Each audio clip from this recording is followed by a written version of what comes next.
Hey, welcome to State of Tel Aviv. We are really fortunate today to speak with Jonathan Conricus, regular guest of ours who is running from interview to interview. We have focused in today's chat on the extraordinary accomplishments to date of the IDF, the Israeli Air Force, and the really strong performance of Israel's air defense systems. Yes, there are some missiles getting through, but Jonathan Conricus is going to explain why, because I think there's a lot of misunderstanding out there about why there are direct hits and civilian casualties in Israel, much more so than we've seen in the past. I spoke to Conricus about 6 hours ago. As always, a lot has happened since then. Our kind of rhythm of life these days in Israel is that we basically don't sleep. There are usually big waves of attacks from both Yemen and Iran, late afternoon, early evening. And then we get a bit of a break, and then it really heats up during the night. And, we're all running on no sleep and I guess high anxiety. I'm recording this just around 6 p.m. and there are very recent reports that the Iranian leadership is sending messages through channels indicating that they would very much like to negotiate some kind of, ceasefire, stop the attacks, back off. Nobody really knows what the substance of it is, but will be interesting, of course, to see if and what happens. President Trump would no doubt be delighted if a deal was made. Israel is very determined to remove for all time the threat that a nuclear Iran poses to the survival of this nation. I'm Vivian Berkovich, former Canadian ambassador to Israel, and now getting ready for another raucous night in southern Israel. Stay with us. Monday, June 16th, 2:24 p.m. on the nose in the afternoon in Israel after what can only be described Lieutenant Colonel in Reserves Jonathan Conricus as a tough night in Israel. Yes, tough for millions who had to rush in and out of bomb shelters, frightening for children and many others, and lethal for, I believe, 10 additional Israelis who were murdered tonight by incoming Iranian ballistic missiles. And it's a reminder for those who needed it. I don't think that anybody needed, but really there's tremendous success for Israel in Iran, military success, taking out lots of targets and tremendous historical achievements against the Revolutionary Guard, against air defenses, against the nuclear program, and I'm sure we'll talk about it. But at the end of the day, the Iranians are still firing bombs with around 400, 500 kilos of high-grade explosives, and they are decimating Israeli buildings and murdering Israeli civilians. And that is a horrible reality. I'd say that despite that being the case, what I see is still strong resilience, and this is absolutely key, that Israeli society remains strong and steadfast, because this is not going to be over anytime soon. No, it's not. And the reality is we have no choice but to remain strong and steadfast. So let me just back up. The first wave, we're starting to see a bit of a pattern. And, just to inject a little black humor for a moment, I started to call it the witching hour. We remember when our children were very newborn babies and they tended to get really kind of difficult at dinner time and then at some point in the middle of the night. And these seem to be the times when the missiles start to pour in, kind of late afternoon, early evening. And then, of course, we get a bit of a respite in the middle of the night. Yesterday, correct me if I'm wrong, the first wave of missiles came from the Houthis in Yemen. And the second wave came from Iran. Possibly also some were launched from within Iraq as well. One of the questions that I have, and many have, and you are much more expert in this than I am, certainly, what's going on with the air defense systems? Which air defense systems are being relied upon primarily? Because I'm quite certain it's not Iron Dome. given the long-range nature of these missiles. And a lot of people are thinking, hey, what happened to Iron Dome? How come it's not working all of a sudden? So please explain that. Yeah. And the fact that Israel, to this point, is defending itself alone.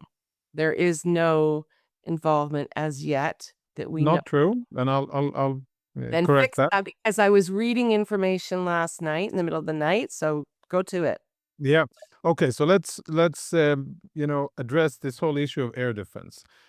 First and foremost, let's say that the Iranians, like many other of Israel's enemies, made strategic decisions, I'd say around the end of Yom Kippur, but really the change happened with the first Gulf War, when our enemies understood that it's virtually impossible to defeat Israel on the battlefield. Our enemies tried many times, but the Syrians, the Egyptians, the Jordanians, the Iraqis, the Lebanese failed time and time again, and they paid a heavy price.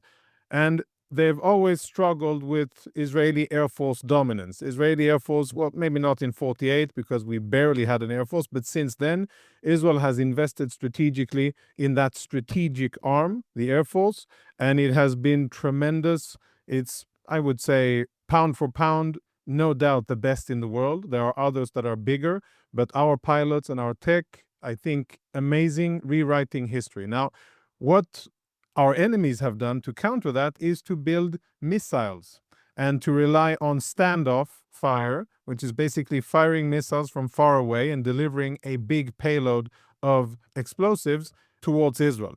The benefit of doing that, what the enemies have found out, is that they can compete with Israel and deter Israel mostly by killing Israeli civilians and by wanton and just random strikes in Israel that are more statistic and less surgical, which is a stark difference to what Israel is doing with strikes that are based on pilots guiding their missiles to a target or guiding them with GPS and making sure that they hit the intended target and not 2 kilometers southwest, north, or east. So the Iranians have taken this, I think, to the extreme. They have, before the war, they had by far the biggest ballistic missile array, thousands. The last Israeli estimate speaks about almost 8,000 ballistic missiles of various caliber and range. And that is what Israel is facing now. And in opposition to that, what Israel developed over the years, the offensive capabilities of Israel has been the Air Force, which is capable of flying to Yemen, Iran, Iraq, Syria, Lebanon, Gaza, Judea, and Samaria, and it could fly to other places if needed, and let's hope that it won't be needed. But it could fly, it's extremely versatile. And in defense, what Israel has built is, I would say, state-of-the-art, best in the world air defenses that are based on 3 tiers. The lower tier that you refer to is the Iron Dome. It is designed to deal with low-level, smaller payload, rockets, missiles, drones, and slow-flying aircraft that are relatively low in terms of altitude and have a certain trajectory to them. Iron Dome is what people know most of the time, and I've corrected, news reporters with years of experience, and they speak about Iron Dome and ballistic missiles. That's, of course, a mistake. Iron Dome has very little to contribute when it faces a ton, a flying object the size of a ton, that weighs a ton, incoming, and the size of a bus. That's what Israel is dealing with now. It's objects that are almost as big as a school bus, weighing about a ton, with around 400, 500 kilograms of weapons-grade explosives. So the lower level is Iron Dome. The second level is David Sling, which is just a tier above. And then the third level, which is what we're using the most now, is the Arrow interceptors 2 and 3. And all of these systems, they operate together. They're under centralized command. They overlap. They communicate with each other. They're under one commanding authority, and that is the IDF Air Defense Array, which monitors all of this. And they're linked, different radar systems, and they have a joint operating picture. And when the incoming threats appear on Israeli radars, and it happens very quickly, basically the moment that they're fired, Israeli radars detect them and start preparing and calculating how to do it. What's complex here, or very challenging, is that we're talking about missiles that exit the atmosphere, go up very, very high, tens of thousands of feet, and then re-enter the atmosphere as they are aiming towards the target. We're talking about tremendous speed. We're talking about very big objects and guiding systems that they have, these missiles, that make them much more accurate than anything else that Israel has been facing so far. I'd say that the IDF hasn't released statistics. It seems that we are not talking about the same interception rate as Israelis became accustomed to, 92, 93% successful interceptions out of those attempted, which is what the Iron Dome delivers. That is not where we are with the big ballistic missiles and the interception rate of the Arrow system. And yes, it looks as if the Iranians have found a way to temporarily overwhelm and saturate air defenses in certain areas by firing 30, 40 missiles at a certain geographical area and then forcing the Israeli systems to kind of prioritize, and eventually a small percentage of the missiles, they kind of slip through. It's a small percentage, but each missile carries tremendous payload, and it creates a lot of damage. Now, what Israel is doing in order to defend itself is using this tremendous array, of course, and then there's the whole alarm system calling on Israelis, urging them to get close to shelters and then actually go in shelters and telling them when it's safe to exit. By the way, no other country in the world has this. No other country has invested so much money, time, talent, and resources in providing this level of security for its citizens. I think that is, we take it for granted. No other country has it. Maybe no other country faces the challenges and the threats that we do, but Israel has it because we've invested in it, because we have prioritized it, and we prioritize life. Many times I hear stupid commentators and people on X who say, well, if Gaza had the Iron Dome, or if the Lebanese had Iron Dome, then they wouldn't suffer. Well, they don't need an Iron Dome because we don't fire at their civilians. We need an Iron Dome because an air defense is because our enemies aim at our civilians. Now, what Israel is doing, and with this I will wrap the answer, active defenses with missiles, radars, and of course hard concrete defenses like Israelis go to their bomb shelters. But what's really important, and this is what's going to determine the future, is hunting the launchers. And Israel is hunting and destroying Iranian launchers. Every day that goes by, Israel takes out tens of active launchers, and it narrows the bottleneck for the Iranian regime with the amount of missiles that they can get off in every time. And then the direct derivative of this is the fewer launchers that they have means that the Iranians will be challenged to saturate Israeli air defense systems, and Israeli air defense systems will be able to shoot them out of the sky even if more will be shot, because the Iranians won't be able to bring so many missiles, fire them out into the air, and the challenge will be less for Israelis. And you can see, if you put it on a graph, you can see that the first salvos were more than 200 missiles, and then it's gone down from 200 to 150, and then 150 and 30. And yes, the Iranians are still capable of penetrating, but I think they will see less and less success because Israel has achieved aerial dominance over Iran, all of Iran. And whenever a launcher gets ready, opens the hatches, heats the fuel, and does the procedures that are needed in order to fire up and prepare a ballistic missile for being dispatched, Israel sees that. We have drones that are flying over Iranian territory, and the moment that happens, then the Israeli Air Force retaliates. And Israel has already taken out dozens of launchers, maybe even hundreds of launchers, and I think this will continue. Of course, it's an urgent matter because this is what influences the lives of Israelis, but progress is being made, and if you put it on a chart, every day, less and less Iranian missiles. Soon, I think we will come to a situation where they won't have any ability to fire missiles, and then will be an interesting decision time for the Iranians. To our recent new subscribers, thank you so much for joining us, and huge gratitude for your support. Deeply, deeply appreciated. To those of you listening and reading and enjoying our content on a regular basis, we can see how dedicated you are and ask again, and we're going to keep asking, to please consider supporting our work with a paid subscription. We are independent. We have no source of income or resources in order to generate this work that you value and we really think is important to share with as many people as possible. So please, please subscribe today. You will have our undying, boundless, eternal gratitude. Sincerely. Okay, back to the program. One of the big lessons that Israel learned, of course, April 13, 14, 2024, when Iran launched hundreds of sort of drones and some missiles at Israel in that first attack. And Israel was concerned that its air defense systems would be overwhelmed, and they certainly would have been overwhelmed had the Americans, French, UK, and I believe Saudi and Emirati air forces as well, and Jordan also cooperated. Had all of these air forces not come together on that night to shoot down, intercept something like 95% of the missiles and drones that were targeted at Israel. It was an extraordinary evening.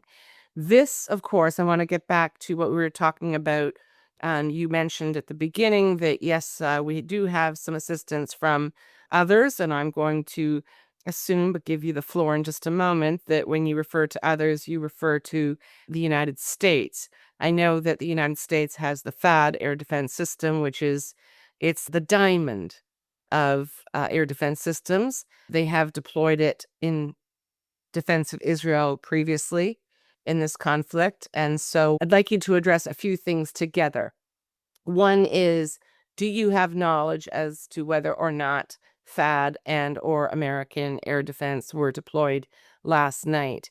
Secondly, I was reading in the middle of the night, as I'm sure you were and many others on our various WhatsApp groups, about the Israeli Air Force neutralizing missiles as they were, just as you explained, in the launch pads. So they're able to take them out before they're even launching, and there was a lot of that going on. But also last night, there was, I believe, a 4.2 earthquake detected in an area of Iran, if I'm not mistaken, in the vicinity of the Fordo nuclear site, which is deep underground and is known to be the main nuclear centrifuge, what would you call it, operational base in Iran. That there was at some point in the early hours of the morning a 4.2 earthquake detected, and there were as well aftershocks. And based on what I have read and heard, an underground explosion of nuclear material could cause such an earthquake and aftershocks. So, Dish, tell us what you know. Yeah, I'll try to do it short and concise. Air defenses, unequivocally, yes. The U.S. is actively participating with THAAD and Aegis missiles, air defenses. I don't know specifically about last night, but I do know 100% that U.S. air defenses are active and helping. And beyond that, the French have said that they will assist Israel in air defenses. The Brits have advanced capabilities to Cyprus. The Jordanians are assisting in taking down drones above Jordanian airspace. Of course, they're not communicating that they're helping Israel. They are just defending their own airspace, and that's fine by me, but it is excellent. And that coordination is very, very important. And Israel is not fighting alone. And that's Yeah, but please mention Syria as well. yeah, and the Syrians, quite remarkably, have said, basically, in other words, that Israel can use Syrian airspace in order to defend itself. And I put that in the golden box of amazing statements that I never thought I would hear. The first statement was when Hezbollah basically said, "Don't call us, Iran, we're busy," when the war started and Israel attacked Iran. Hezbollah said, it's not a good time for us, so we're not going to get involved, which is just blows your mind. That's the whole purpose of Hezbollah. That is why the Iranians built and armed and equipped Hezbollah just for this day. And they're not there. They're bailing on them. And that is a strategic disappointment of historical magnitude for the Islamic regime. And another thing, this Syrian statement of, okay, yes, you can use our airspace.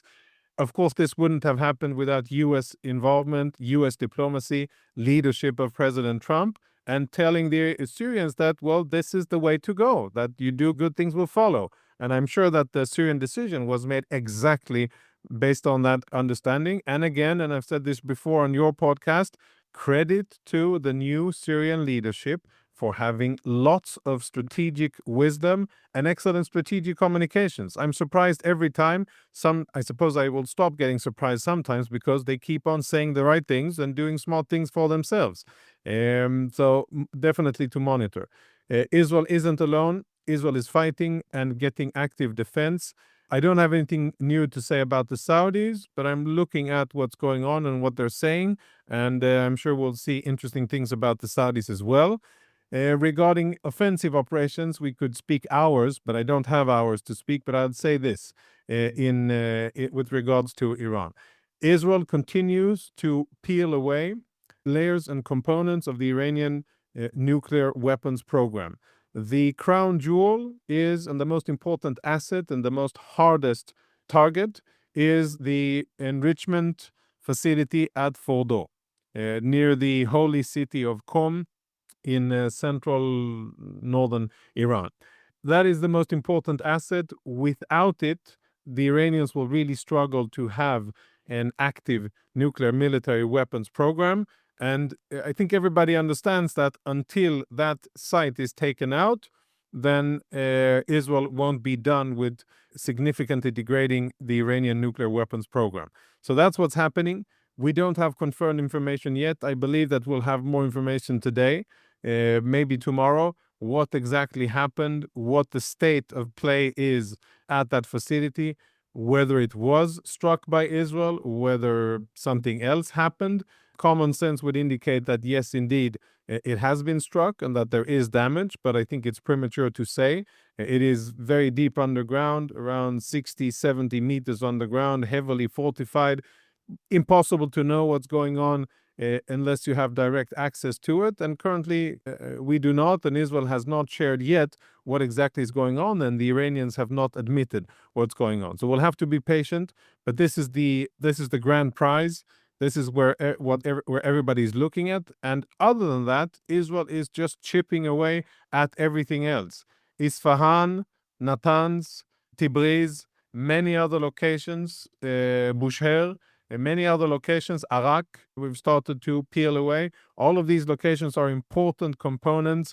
By the way, for those watching and you want to see it visually, there's a great map prepared by FDD nuclear weapons experts. You can find it on fdd.org. Just look FDD maps Iran nuclear. Tremendous visuals, which will give you a lot of insight. I just want to make that, of course, you are a senior fellow with the FDD, which is doing extraordinary work. And I absolutely will put that map up. Thank you for that. I know, do you have 5 more minutes for us? I know you're very much in demand. 2 minutes. Russia has apparently pulled out. There have been some conversations. My goodness, would I have loved to have been a fly on the wall between President Putin and Prime Minister Netanyahu, as well as President Putin and President Trump. And Russia has pulled out all personnel and basically said to the Ayatollah, like, stand down. Trump has said, make a deal. And we're not seeing any movement in that direction. I got to ask you to predict, what do you think is going to happen? How do you think this is going to go down the next day or two? This is, I hate to say, this is money time. And the people of Iran, this is money time. If you're watching, we're with you. We are doing everything we can to rid the good people of Iran of this dictatorial Islamofascist regime. Not that regime change is the goal. The goal is to remove the military and nuclear threat to Israel. It's not the outspoken official and first goal, but I believe that it is a goal. Israel hasn't said it. If it is a collateral consequence, we're okay with that. No, I think Israel will do more than just have it as a collateral consequence. I think as time will go by, Israel will push and shove in that direction. But I'll say about the Russians, it's always dangerous to make predictions, especially when you're recorded. But I struggle to see the Russians venturing in the Middle Eastern conflict, especially when their boy is losing. If their boy would have been, doing well and holding his own and just needed a little support in the corner, that's a different situation. The Iranians are getting hammered. Militarily, strategically, they are suffering. And you never throw, well, they don't have good money, the Russians, but you never throw good money after a bad concept. And I don't think that they would gain very much from supporting the Iranians. Losing battle, the Russians are busy elsewhere. They have bigger fish to fry closer to home. They're not doing so great either in their home front. And therefore, I think that the collective consideration here is it's strategically wise to stay out and consolidate and be conservative. That's my guess of what the Russians will do. But it is, I think, many Russian experts, and I am not a Russian expert, have been proven wrong when trying to predict what Russia will do. Lots of Russia experts didn't anticipate the aggression into Ukraine and many other things. So who knows? But strategic wisdom, as far as I understand it, would indicate that this wouldn't be a smart thing for the Russians to do. Jonathan, we have spent the last number of years looking at the capabilities of Hezbollah, and we were, I think it's fair to say, quite terrified of what we believe to be their capabilities. We have been, when I say we, I mean in Israel, looking at the capabilities that we believed to prevail in Iran. And I think that what we're encountering now is a very different reality than what we may have been fearing all those years, because things are progressing at an insane pace.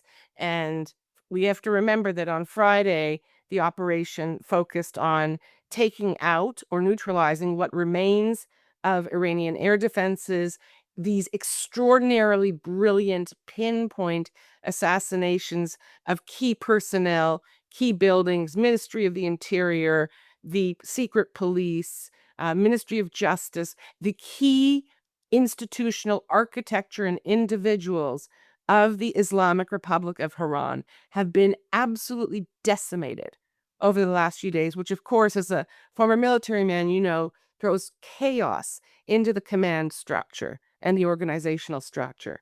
So there's been all of this stuff going on at an incredible pace. Now we basically don't want to sound cocky, but can say we own the skies and we are just proceeding to eradicate the Iranian air defense capability. We're 4 days in.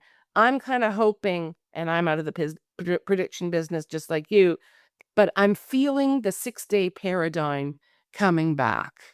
Yeah, let's just hope, and with this I will have to close, that unlike with the 6-day paradigm, Israel will have the strategic vision and leadership to consolidate military brilliance into long-term political and diplomatic achievements. That is what I think Israel should be focusing at. Thank you so much, as always, Jonathan. Have a safe day. Shalom. Thank you, Vivian. Bonjour.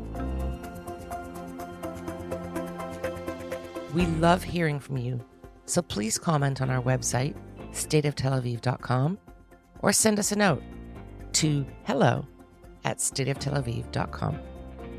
On behalf of the State of Tel Aviv core team, Jan Zabo, our creative, graphic, visual, and marketing man, Amir White, producer and editor extraordinaire, sound guy, who is also impressively patient with me and my boomer tech deficiencies, and our social media manager who pitches in on everything, Maya Naftalin. Thanks to the team. Thanks to you for being here. We'll be back soon.